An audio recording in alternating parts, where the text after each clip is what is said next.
Welcome to the Jamie Jones Ministries YouTube channel. Today I'm going to talk to you about how to get past security. I want to just start out by saying this. Never take no from someone who doesn't have the authority to say yes. You know what? This was a big world, and there's big opportunities, big possibilities that are out there. There's a lot of people that will try to keep you from doing the things that you need to do and the things that you're destined to do, but never take no from those people. I remember a long time ago, in fact, it was back when I was started out as a youth pastor. This has been over 20 years ago.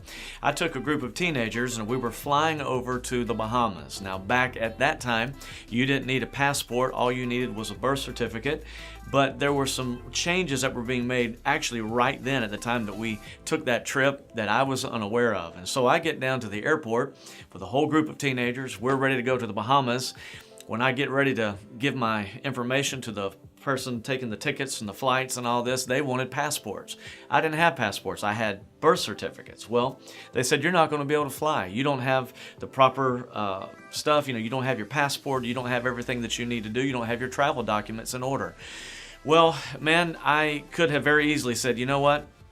This is not going to work, guys. Let's load up. Let's jump on the bus and let's go back home and forget the missions trip. But you know what? We spent a lot of time and a lot of money and a lot of effort to be able to do this. So I picked up the phone, started making phone calls, and we called different people. I called a missionary that was over in the Bahamas, told him what was going on. He made a few phone calls.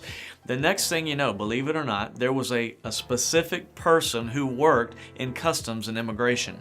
This man gave us his name and gave us a specific number that went along with his name. And he said, listen, at the ticket counter, you give them my name.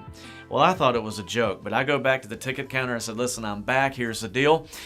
We have gotten authorized from a little bit higher up, and I dropped this man's name. When I said his name and gave the number behind his name, all of a sudden, people started moving. Man, our luggage started going through. Things started happening. I couldn't believe what I was seeing. It was like something that was on a movie somewhere. But you know what? When you have the right connection, you know the right people, the right opportunity, you never know what's going to take place. Now, here's the deal. Right there in that moment with that ticket taker person, at the counter, they were doing their job. I don't fault them because that was the policy at the time. But you know what? They said no because they didn't have the authority to actually say yes. But you know what? We were able to move through airport security because someone that did have the authority to say yes put their stamp of approval on that trip. And here's what I want you to know today. God has put His stamp of approval on your life, on your purpose, and on your future. Don't let anybody, don't let the devil, don't let other people, and don't even let your own self-doubt tell you no. You know why? You don't have the authority to say yes, but He does. Praise God. Well, listen, I want to encourage you to stop by my website, jamiejonesministries.com. We've got some information out there. I've recently wrote a book called The Left-Handed Warrior, which is very encouraging, uplifting, help you to overcome some doubts, insecurities, and things in your life. You can order all that directly through my website. Please take a moment here and like and subscribe to this YouTube channel. We appreciate it. I can't wait to get some more content on here. Check it out as soon as you can. Like it and share it. God bless you today.